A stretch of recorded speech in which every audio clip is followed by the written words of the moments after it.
Hago el conocimiento, Peter Van Dalen es arqueólogo, licenciado por la Universidad Mayor de San Marcos, también es magíster y tiene 3 maestrías, también ya pronto a obtener su grado de doctor, también es educador, licenciado en Qué bueno. educación, y actualmente él es profesor de la Universidad Mayor de San Marcos.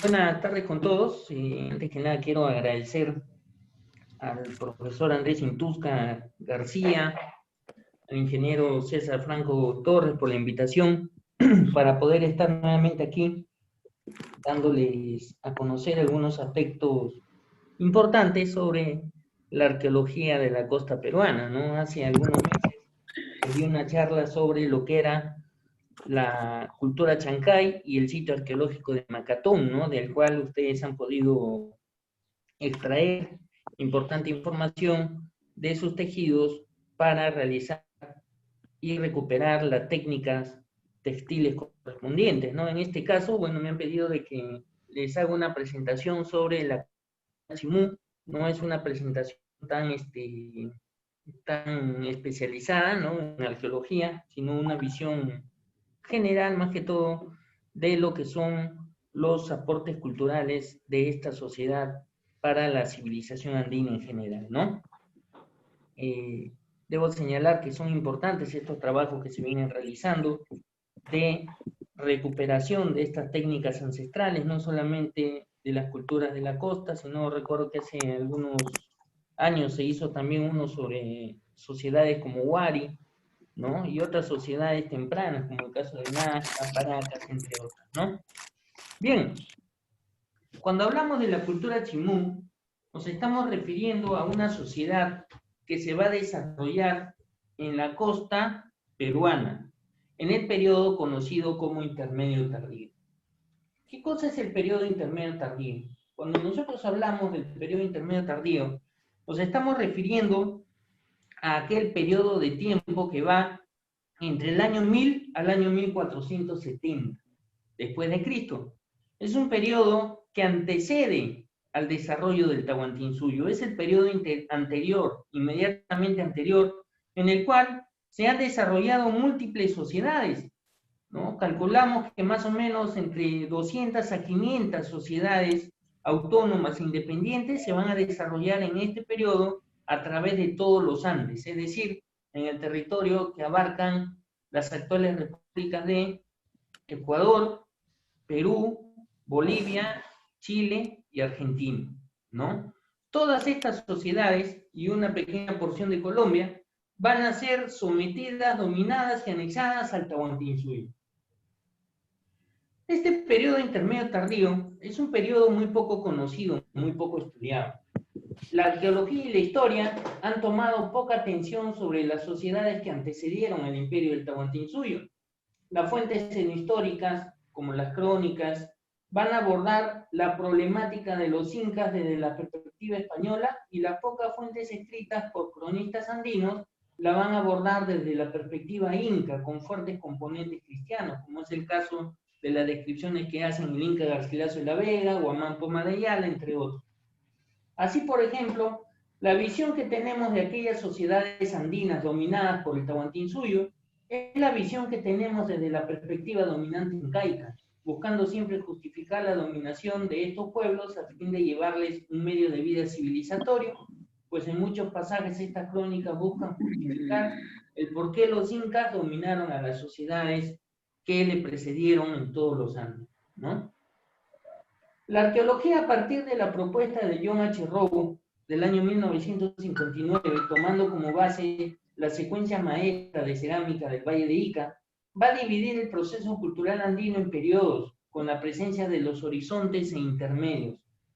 Así, por ejemplo, los dos últimos periodos prehispánicos son el periodo intermedio tardío, que va entre el año 1100 a 1470, y el periodo conocido como horizonte tardío Tahuantinsuyo, que va entre 1470 al año 1532, en que llegan los españoles a Cajamarca y capturan al Inca Atahualpa.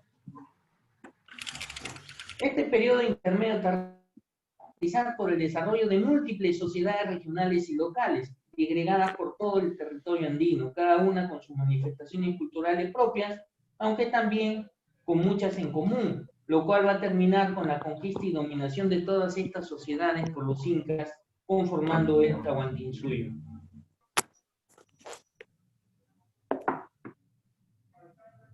En cuanto a las manifestaciones culturales de las sociedades del periodo intermedio tardío, encontramos muchas similitudes en todos los Andes centrales. Y en la costa, por ejemplo, las formaciones sociopolíticas tienden por desarrollarse en varios valles contiguos, como es el caso de la cultura Huarco, Isma, Chancay, Chimú, mientras que en la región altoandina o en la sierra se van a asentar en la cuenca alta de un río, en subcuencas o en los valles interandinos.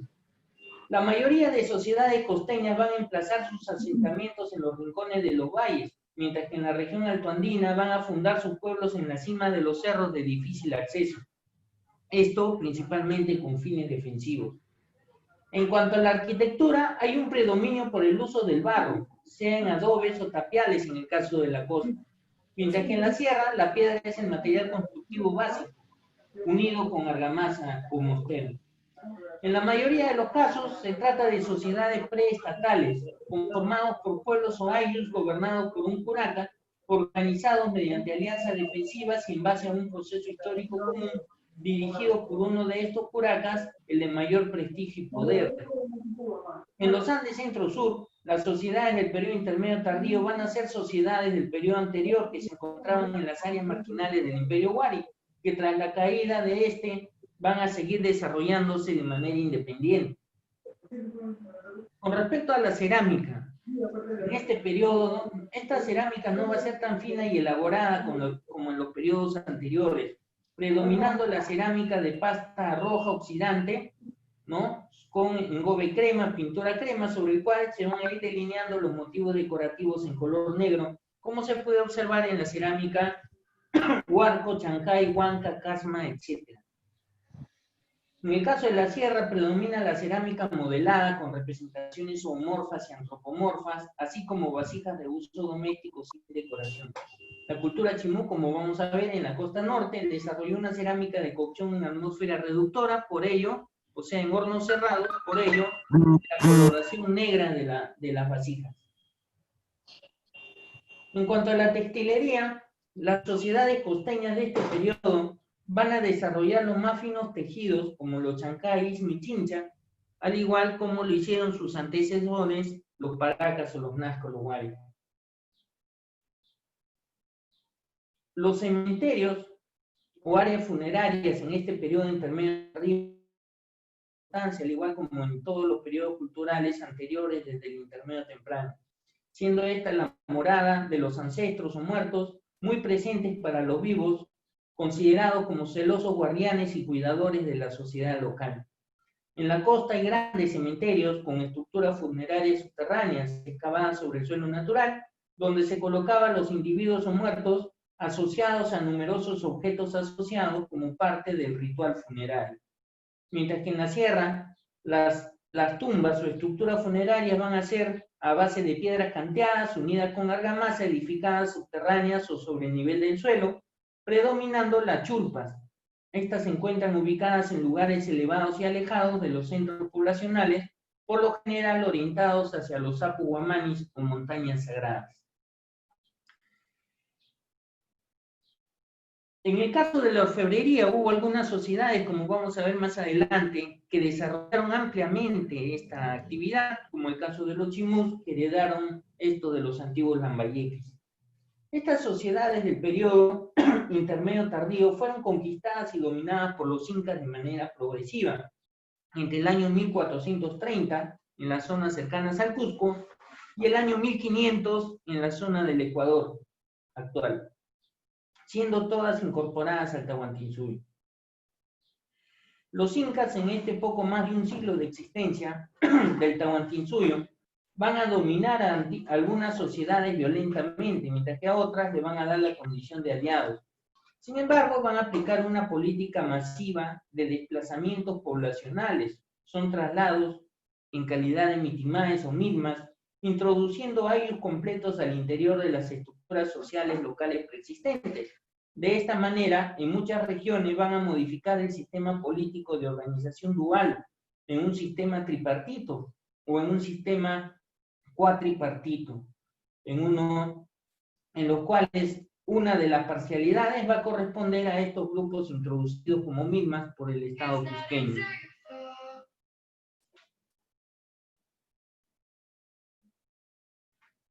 Bien, entonces acá les he dado pues una introducción hacia lo que es el periodo intermedio tardío para que tengan ustedes una idea de qué es lo que estamos hablando. ¿Me escuchan, no?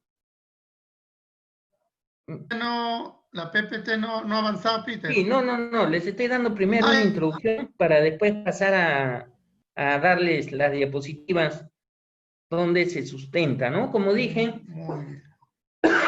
en el caso de la costa, existen grandes centros urbanos en medio o en los rincones del valle. Así tenemos, por ejemplo, el caso de la ciudadela de Chanchán, que vamos a ver.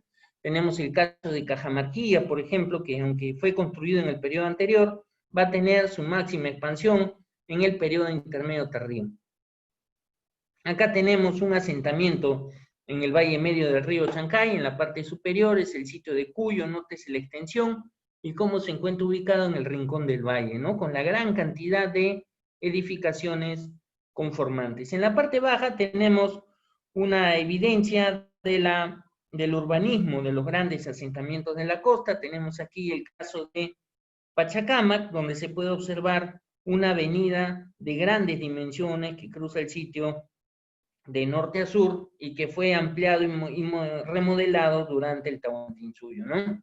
Acá tenemos otra vista, por ejemplo, este es el sitio de Pisquillo Chico en el Valle de Chancay. Nótese la distribución espacial ordenada y sus sectores conformantes con áreas residenciales, áreas administrativas y cómo se encuentra asociado a un extenso cementerio ubicado hacia el lado sur. En el caso de la región altoandina, como les dije, los pueblos o marcas mayormente se encuentran ubicados en la cima de los cerros. Este es el caso del sitio arqueológico de Sondor, uno de los sitios más representativos de la cultura chanca, ubicada en Andahuaylas, a orillas de la laguna de Pacucha.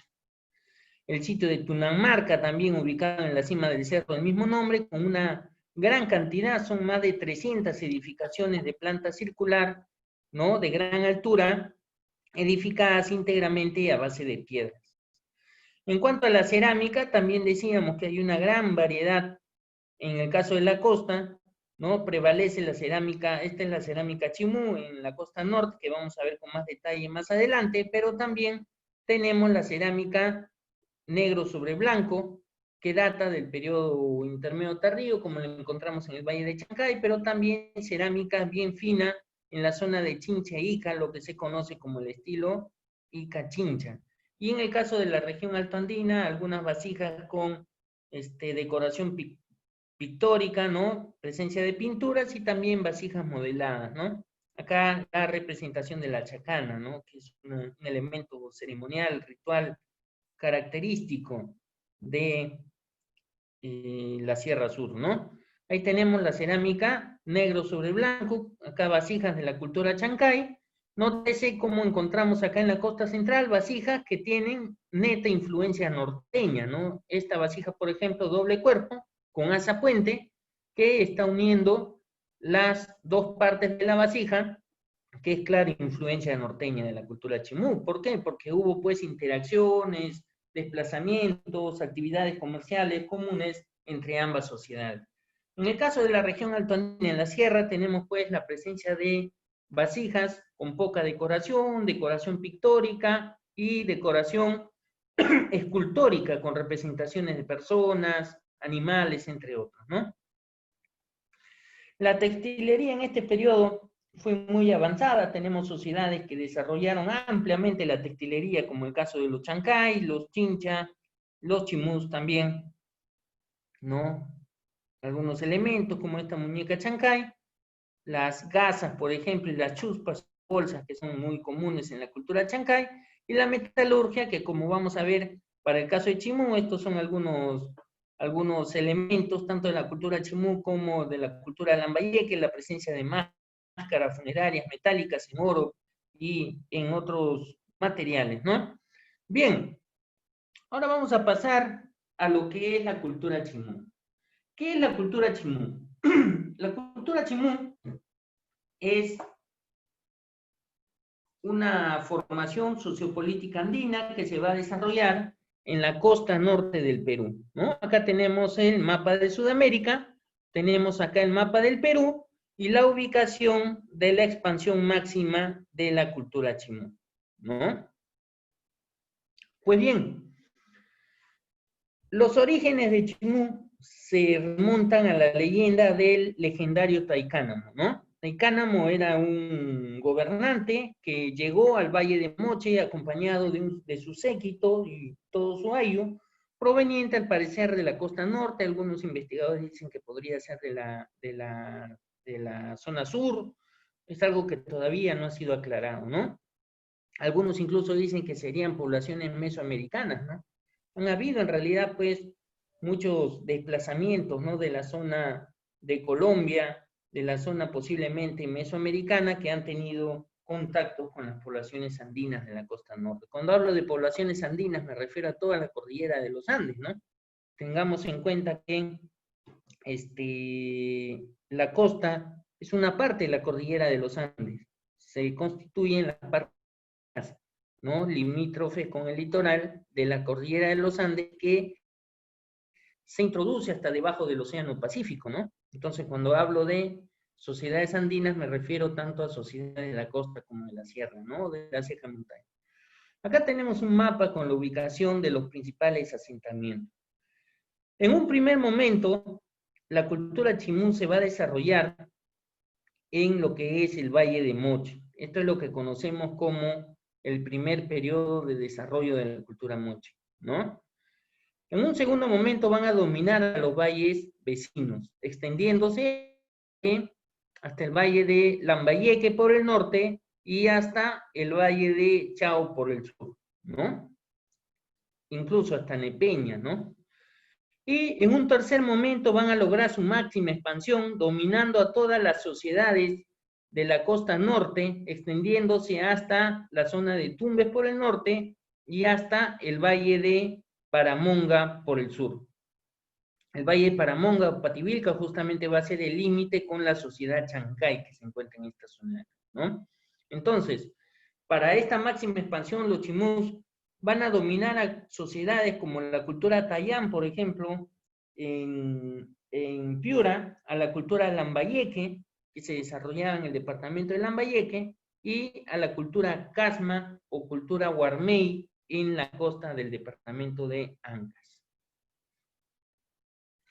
Cuando hablamos de la organización política del Estado Chimú, el Chimú sí fue un Estado, debemos de tener en cuenta que en base a las fuentes etnohistóricas es que nosotros podemos hacer una reconstrucción de cómo se daba esta organización.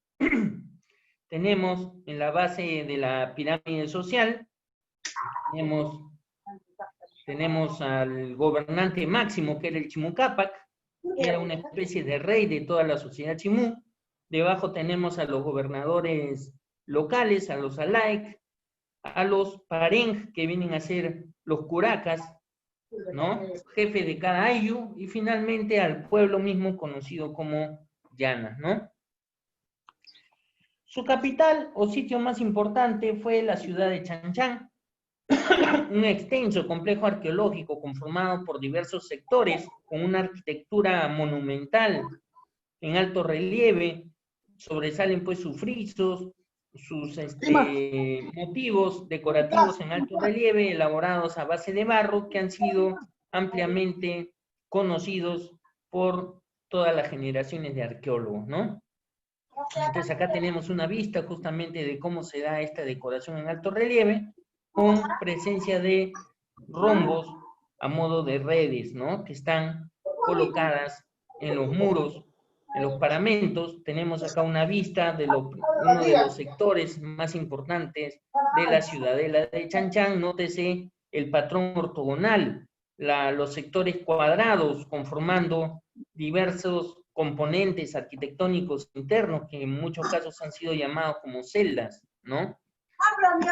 Una reconstrucción hipotética de cómo eran estos estos sectores de la ciudadela, ¿no? Con los frisos en alto relieve y con la presencia de figurinas elaboradas en cerámica o en madera, colocados a modo de guardianes en la parte exterior. Nótese las figuras, los frisos, hay aves, peces,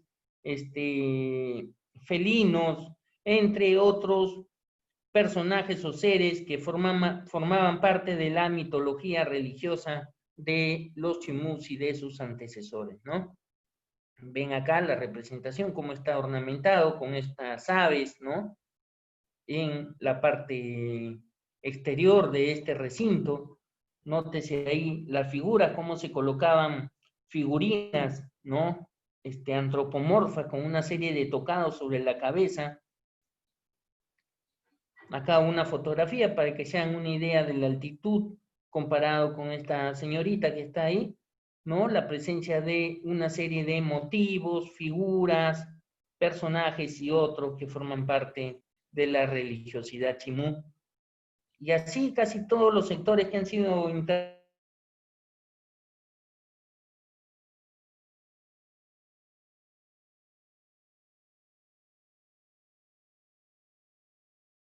porque una gran amplitud de los sectores de este sitio todavía no ha sido trabajado, están quedando para futuras generaciones de arqueólogos que hagan esta recuperación. Sin embargo, se pueden ver pues una gran de motivos en las áreas intervenidas que corresponde a esta área de acá, comparado al resto. Miren estas también han sido intervenidas, pero noten la gran extensión que abarca la ciudad de Chanchán, ¿no? Ubicada en el Valle de Moche, inmediatamente al oeste de la gran ciudad de Trujillo, una de las ciudades más grandes del Perú, ¿no? Ubicado en la costa norte, en el departamento de La Libertad. Otro sitio importante es el sitio de Pacatnamú, ¿no? También nótese la complejidad, las grandes dimensiones, la gran cantidad de componentes, conjuntos arquitectónicos y cómo están distribuidos estos, ¿no? Con relación al mar, ¿no? Miren cómo se encuentra cerca al litoral y cerca a las estribaciones andinas, justamente lo que le da pues cierta importancia, no solamente urbana, sino ritual también y ceremonial, ¿no? Tucumé también, el departamento de Lambayeque, es importante, ¿no? Estos son sitios que tienen ocupación en Lambayeque y que luego van a tener reocupaciones durante la ocupación chimú del Valle de Lambayeque, ¿no? Tucumé con sus pirámides, noten la altura y noten la cantidad también de frisos y diversos motivos decorativos de sus muros, ¿no? Bien, con respecto a la cerámica chimú. La cerámica chimú se caracteriza y diferencia de otra cerámica andina prehispánica por sus características. Primero, en cuanto a su manufactura. Es una cerámica de color negra, ¿no? Y esta cerámica de color negra, brillante, es así porque se ha elaborado en cocción, en una atmósfera de cocción reductora, es decir, han sido elaborados en hornos sin ventanas, por donde no ha podido ingresar el oxígeno, de tal manera que la fusión química que ha desarrollado esta vasija ha hecho que tome una coloración negruzca, ¿no? Entonces, esta cerámica chimú principalmente son cántaros o botellas con representaciones escultóricas. Ustedes pueden ver ahí la presencia de personas, de animales, ¿no? Miren, felino, posiblemente es un gato montés. Acá también tenemos un ave, acá otra ave, ¿no? Una gran variedad de motivos que forman parte, como este personaje de acá, que creo que no se puede ver bien, pero tiene un tocado sobre la cabeza en media luna, ¿no? La actividad en la que más sobresalieron los chimús y que la heredaron de los antiguos Lambayeque fue justamente la orfebrería, ¿no? Ellos desarrollaron múltiples técnicas de elaboración de productos orfebres con fines suntuarios, con fines decorativos. Tenemos ahí el caso del tumi o cuchillo ceremonial, ¿no? Técnica y formas que fueron adoptadas de los antiguos lambayeques, ¿no? Como el caso del túnel de Illimo, ¿no? Presentan aplicaciones de piedras preciosas, incrustaciones de piedras, con diferentes motivos, ¿no? Es toda una iconografía bien compleja. También hay vasos ceremoniales, también con incrustaciones de piedras, collares y una gran variedad, pues, de productos elaborados en oro, en plata, en cobre, y en aleaciones de estos conocieron el bronce arsenical y elaboraron la tumbaga, ¿no? Cabe señalar que fueron muy apreciados por los incas justamente por esta actividad y muchos de los principales orfebres que se encontraban en el Cusco al servicio del Inca fueron llevados desde el territorio chimú. En cuanto a la textilería, también desarrollaron pues múltiples técnicas, al igual que sus vecinos y sociedades contemporáneas. El uso del color rojo fue muy difundido, muy conocido en la sociedad chimú, siempre con la presencia de su divinidad, que corresponde a Taicánamo, ¿no? Este personaje legendario que se va a convertir en una especie de divinidad de toda la sociedad chimú, ¿no? Que siempre está con sus brazos extendidos y con sus báculos laterales, ¿no? Y con una serie de tocados sobre la cabeza, ¿no? A modo de media luna, ¿ven? También cabe resaltar las telas pintadas, que son muy importantes. Se encuentran en Guarmey, en Casma, ya desde la zona de Supe se puede encontrar, ¿no? Este tipo de tejidos con diversos motivos, figuras geométricas, estilizadas, tocados, entre otros, ¿no? Dentro de las actividades económicas que desarrollaron los chimús, tenemos en primer lugar la agricultura, con la habilitación de grandes extensiones de valle, ¿no? De todos los valles de la costa, donde se desarrollaron que permitieron el cultivo de numerosos productos de la costa y también de Valle Medio, el aprovechamiento y la habilitación de las lagunas humedales, las cuales permitían también adquirir otros productos como la caza de aves y otras, y la presencia de chacras hundidas o huachaques, ¿no? Que fueron elaborados para ampliar la frontera agrícola. Tenemos también la construcción y habilitación de grandes extensiones de canales y la pesca, que fue una actividad muy importante desarrollada en el litoral, en el mar, con el uso de estas embarcaciones conocidas como caballitos de totora, que se puede identificar en la cerámica chimú y que hasta la actualidad la población local la sigue utilizando en sus faenas diarias. Bien, muchas gracias.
Profesores, profesoras, yo voy a compartir el manual